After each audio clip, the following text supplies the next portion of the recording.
नमस्कार, आप देख रहे हैं एसपीएन 9 न्यूज और मैं हूं आपके साथ मनीष कुमार सैनी। लोकसभा चुनाव 2024 में भले ही महाविकास आघाड़ी ने जोरदार प्रदर्शन कर एनडीए को चौंका दिया था, लेकिन शुक्रवार को महाराष्ट्र विधानसभा में हुए एमएलसी चुनाव में एनडीए ने महायुति गठबंधन ने 11 में से 9 सीटों पर जीत दर्ज की है, जबकि इंडिया गठबंधन के प्रत्याशियों में से सिर्फ 2 ही जीत सके हैं। इसके अलावा यह भी चर्चा है कि कांग्रेस के 7 से 8 विधायकों ने क्रॉस वोटिंग की है। इस बीच राजनीतिक गलियारों में चर्चा है कि कांग्रेस विधायक कैलाश गोरंट्याल ने भी क्रॉस वोटिंग की है, लेकिन अब कांग्रेस नेता विजय वडेट्टीवार ने इसे अफवाह बताया है।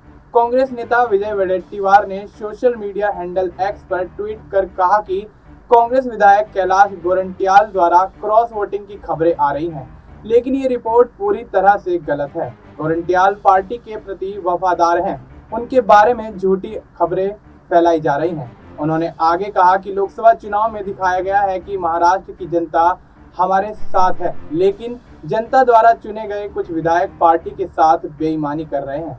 ऐसे में कांग्रेस ने विधान परिषद का चुनाव इसलिए लड़ा क्योंकि हम पार्टी में बेईमान लोगों का पता लगाना चाहते थे। अब पार्टी में कूड़ा साफ हो जाएगा। कल के नतीजों के बाद हम हाउस ओपनिंग ढूंढने में सक्षम हो गए हैं।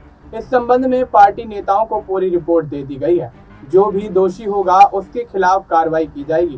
साथ ही आपको यहां ये भी बता दें कि महाराष्ट्र एमएलसी चुनाव में 11 सीटों पर हुई वोटिंग के बाद अब मतगणना हुई तो सामने आया कि बीजेपी को 5, शिवसेना शिंदे और एनसीपी अजीत पवार गुट को 2-2 सीटों पर जीत मिली है।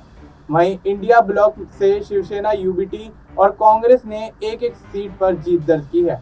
इसके अलावा शरद पवार के समर्थन से खड़े जयंत पाटिल चुनाव हार गए।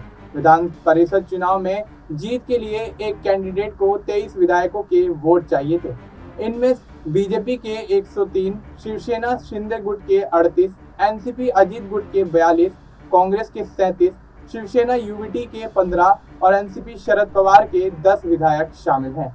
विधान परिषद के चुनाव के मद्देनजर हर पार्टी इस बात का ख्याल रख रही थी कि उसके विधायकों के विचार बटे नहीं। अजीत पवार की एनसीपी, भारतीय जनता पार्टी, शिंदे की शिवसेना और उद्धव ठाकरे की शिवसेना ने अपने विधायकों को होटल में रखने की कोशिश की।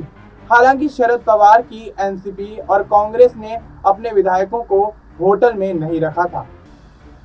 देश और दुनिया से जुड़ी तमाम जानकारी के लिए आप देखते रहिए एसपीएन 9 न्यूज। मिलते हैं आपसे अगली वीडियो में, तब तक के लिए नमस्कार।